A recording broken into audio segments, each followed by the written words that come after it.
जाहिर है आपने एक भरपूर कैंपेन की थी, आप एक्सपेक्ट कर रहे थे कि आप लीड भी करेंगे। आपने ये भी कहा कि इस वक्त तक जब नताइज आपके पास आए थे उससे आप लीड करते नजर आते।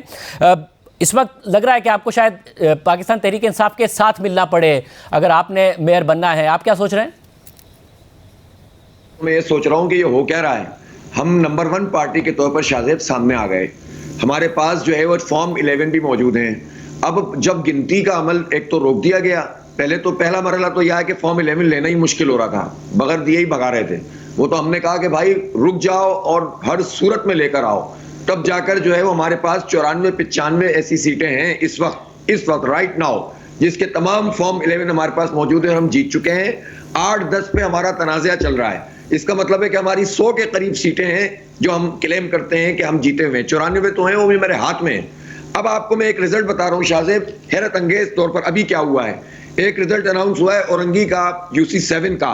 जमात इस्लामी के नंबर हैं 7495 और PTI के हैं 2611, TLP के हैं 1911 और PPP के हैं 1397। और यहां से इन्होंने जो RO से रिजल्ट जारी किया है उसमें PPP चौथे नंबर की पार्टी जो 6000 वोट से हमसे हार गई उसको जिता दिया है। आप बताएं यार, हद हो गई है भाईजान, ये हो क्या रहा है। आप जीते, हमें कोई एतराज नहीं है, लेकिन आप जीतने नंबर 1 पार्टी को किस तरह से नंबर 2 पार्टी में तब्दील करने की कोशिश कर रहे हैं, ये काबिल कबूल नहीं है। ये सिर्फ जमात इस्लामी के साथ नहीं हो रहा। अभी एक और रिजल्ट आया मेरे पास, उस रिजल्ट में भी गुलशन में एक जगह पर ये मसला चल रहा है और जगहों पर ये प्रॉब्लम चल रही है। और ये बार बार जो है नतीजे को, जो नतीजे मौजूद हैं उसको तब्दील कर रहे हैं। इनका PTI का मसला क्या है कि इनके पास तो ज्यादातर लोगों के पास फॉर्म 11 का मसला बना हुआ है।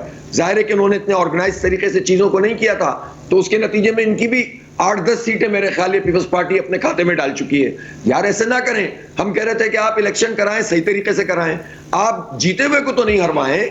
जो नंबर 1 पार्टी है उसको तस्लीम करें। हम डिस्ट्रिक्ट सेंट्रल में हमने क्लीन स्वीप किया है, डिस्ट्रिक्ट ईस्ट में क्लीन स्वीप किया है, डिस्ट्रिक्ट औरंगी में क्लीन स्वीप किया है, हमने डिस्ट्रिक्ट जो है वो औरंगी टाउन का, जो ये डिस्ट्रिक्ट वेस्ट का औरंगी टाउन है, इसमें स्वीप किया है। आप हमारी अक्सरियत को अक़लियत में बदल रहे हैं। मेन स्ट्रीम शहर की नंबर 1 पार्टी जमात इस्लामी है।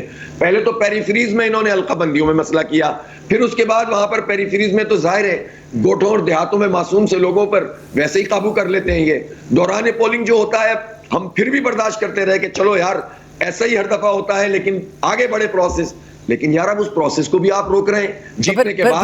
फिर आपकी क्या हिकमत अमली क्या होगी, किस तरीके से अब आप आगे बढ़ेंगे? जाहिर है आपका इल्जाम है कि धांधली हुई है। अगर आप नंबर 2 पर आते हैं तो आप क्या तहरीक इंसाफ के साथ मिलकर आगे बढ़ेंगे, पीपल्स पार्टी के साथ मिलकर आगे बढ़ेंगे, एहतजाज की तरफ आगे बढ़ेंगे, क्या करेंगे?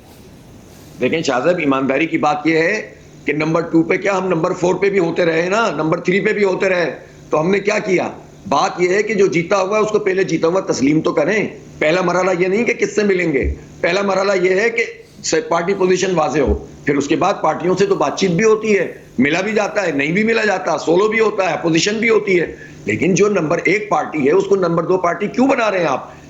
अपनी अकलियत को अक्सरियत में क्यों बदल रहे हैं? मेरा पहला सवाल और वाहिद सवाल इस वक्त यही है, इलेक्शन कमीशन से भी, हुकूमत से भी, सिंध की और पीपल्स पार्टी से भी, कि ये गेम ना करें। पोस्ट जो इलेक्शन है उसकी रिगिंग है, पोस्ट पोल रिगिंग, उससे आप रुकें।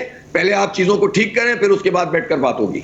साहब हमारे साथ एजाज अनवर चौहान साहब थे जो कि इलेक्शन कमिश्नर सिंध है। उन्होंने कहा पार्टियों ने जल्दी बड़ी की, उन्हें जल्दी फॉर्म 11 चाहिए था, रात 10 बजे हमारे पास आ गए। वो कह रहे हैं इसकी वजह से भी बहुत ज्यादा पर प्रेशर पड़ गया। वो तो उल्टा पार्टियों पर इल्जाम लगा रहे हैं। नहीं, इनकॉम्पिटेंस है ना।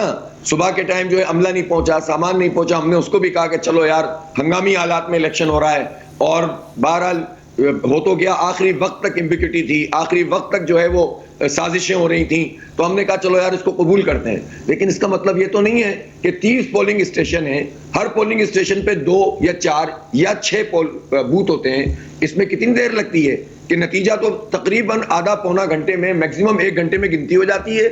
25% जो है टर्नआउट था, इसमें गिनती हो जाती है। 1 घंटे में आप नतीजा बनाइए और दे दीजिए। हमसे तो कहा जा रहा था ना फॉर्म 11 है ना फॉर्म 12 है, मोहर नहीं लगाएंगे, साइन नहीं करेंगे, ऐसे ही ले जाना है तो ले जाओ। और यही वो टैक्टिक्स होती हैं जिसके नतीजे में पॉलिटिकल पार्टीज के जो लोग होते हैं बाज, ये फॉर्म लिए बगैर आ जाते हैं और बाद में फंस जाते हैं। हमने तो अल्हम्दुलिल्लाह अपनी तैयारी की हुई है और हम इनको तो एक्सपोज करेंगे। और मैंने तो आपको एक वाज़ेह मिसाल दे दी, मैं इसके सारे जितने भी रिजल्ट हैं फॉर्म 11 के वो कौम के सामने रखूंगा तो पीपल्स पार्टी को भी समझ में आ जाएगा और इलेक्शन कमीशन को भी समझ में आ जाएगा। ऐसी कितनी सीटें हैं जिसके साथ ये सुलूक किया है, लेकिन अनफॉर्चुनेटली बाकी पार्टियों, लेकिन आप पीटीआई के 2 दायरे डिस्ट्रिक्ट सेंट्रल, ईस्ट, कोरंगी सब में नहीं जीत सके, हमने क्लीन स्वीप किया। लेकिन जहां इनकी सीटें थी वहां तो सिक्योर करनी चाहिए ना, तो उनको भी ये काम एहतमाम करना चाहिए। और अगर उनके साथ ज्यादती हो रही है तो सियासी मुखालिफत के बावजूद मैं उनकी हिमायत करता हूं कि जो जीती हुई सीट पीटीआई की है वो पीटीआई के पास रहना चाहिए, जो पीपी की है वो पीपी के पास, और जो जमात की है वो जमात के पास। पहले पार्टी पोजीशन सब अगर तो जो आपके पास नताइज हैं फॉर्म 11, आप क्या एक्सपेक्ट करते हैं कि क्या शक्ल होती, कितनी पीपल्स पार्टी की होती, कितनी तहरीक इंसाफ की और जमात इस्लामी की कितनी सीटें होती? देखिए तकरीबन हमारी सीटें 100 के करीब हैं। 94 तो मैं आपको वो बता रहा हूं जो बिल्कुल कंसोलिडेटेड हमारे पास रिजल्ट मौजूद है, ठीक है। उसके बाद 2-3 जगह पर ऐसा था कि एक पोलिंग स्टेशन का डब्बा ही उठा के एसएचओ साहब ले गए थे प्रिजाइडिंग अफसर समेत, जिसमें हुआ ये था कि नंबर जो पर्चे जारी हुए थे बैलेट उससे ज्यादा वोट निकल आए। जब हमने एतराज किया तो एसएचओ साहब ये लेके ले गए, उसमें मसला चल रहा है। 2-3 जगह पे और नंबर चेंज हुए, उस पर मसला चल रहा है। 2 यूसियां अभी औरंगी और एक और आई है, इसका मसला चल रहा है। ये 8-10 सीटें ये वाली हो गई। हम समझते हैं कि हम 100 सीटों के ऊपर जीते हैं, ठीक है। उसके बाद भी हम तो प्रोसीडिंग करना चाहते थे कि कहां पर धांधली हुई थी तो उसको भी हम उजागर करें, लेकिन ये 100 तो वो हैं जो कंफर्म है। पीपल्स पार्टी की सीटें हमारे हिसाब से सब मिला लें तो आप 70 से 75 से ज्यादा नहीं है। वो ये ज्यादती कर रहे हैं, वो किसी के मैंडेट पर शबखून मार रहे हैं, ये उनको नहीं करना चाहिए। और इलेक्शन कमीशन सहूलतकारी कर रहा है। मैं इलेक्शन कमीशन का जब वो सही काम करते हैं तो सबसे बड़ा दिफा करने वाला होता हूं, लेकिन अगर वो गलत करेंगे तो हम एहतजाज भी करेंगे, अदालत भी जाएंगे, इलेक्शन कमीशन में भी जाएंगे। और सिर्फ कराची में एहतजाज नहीं करेंगे, अभी अमीर जमात से और मेरी जनरल सेक्रेटरी अमीरुल हकीम साहब से बात हुई है, पूरे मुल्क में एहतजाज करेंगे। हम कुछ नहीं मांग रहे, जो जीता है उसको जिता दो, जो हारा है उसको हरा दो।